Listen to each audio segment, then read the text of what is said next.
Alice, with the caterpillar's guidance, broke off some pieces of the mushroom. However, she didn't know which side would make her grow larger and which side would make her grow smaller, and the caterpillar had disappeared before telling her. Alice had no choice but to try it out for herself. She started by eating the right-hand piece, and immediately she began to shrink rapidly. Panicking, she quickly ate the left-hand piece, causing her to grow larger and larger. To her amazement, her neck elongated and could twist in all directions. Just then, a pigeon flew over, flapping its wings wildly and pecking at Alice's face. It shrieked, "Snake! You're a snake! Go away, I'm not a snake!" Alice said angrily, "I'll say it again, snake." The pigeon repeated, but now in a much lower voice. It added with a sob, "I've tried everything, but nothing satisfies them." "I don't understand what you're saying," Alice replied.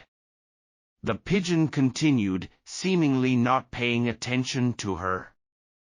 "I've tried tree roots, riverbanks, even fences, but these snakes just won't be pleased." Alice was getting increasingly puzzled, but she knew that the pigeon wouldn't let anyone else speak until it was done. The pigeon said, "Just hatching eggs is troublesome enough, and now I have to watch over snakes day and night.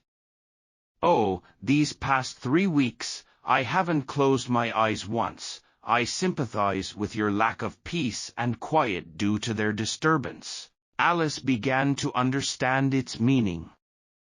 "I just moved my nest to the tallest tree in the forest," the pigeon continued, raising its voice to a screech.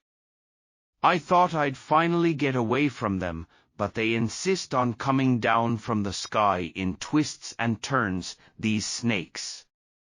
"I'm not a snake, I'm telling you, I'm a—" Alice began. "Ah, what are you, then?"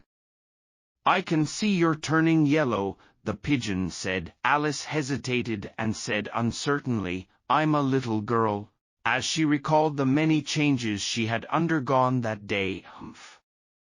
That sounds quite plausible," the pigeon said with a lot of disdain. "I've seen many little girls in my life, but never one with such a long neck. Never, absolutely never.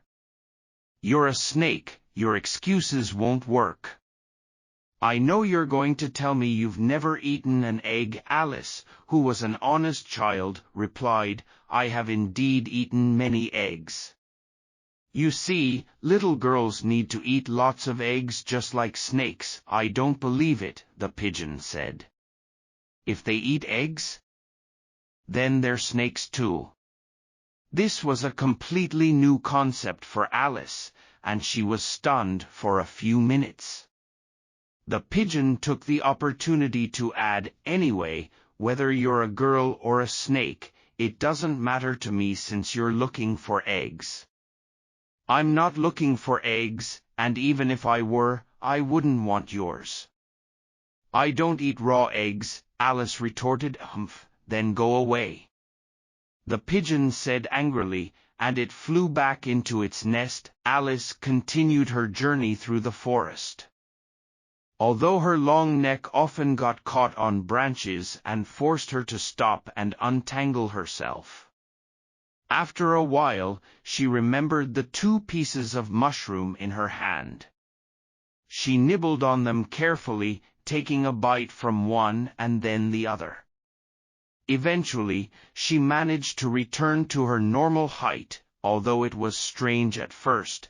Alice soon got used to her size again and resumed talking to herself. "Well, now I'm halfway through my plan. These changes are so peculiar. I can't predict what I'll be in the next minute. But no matter what, I finally returned to my original size. The next thing is to reach that beautiful garden, but I don't know how to go about it." As she spoke, She arrived at an open area where there was a small house standing at 4 feet tall. Whoever lives here, Alice thought, I can't go in at my current size. They would be frightened out of their wits. I'll nibble on the right-hand piece of the mushroom until I'm 9 inches tall before approaching the small house.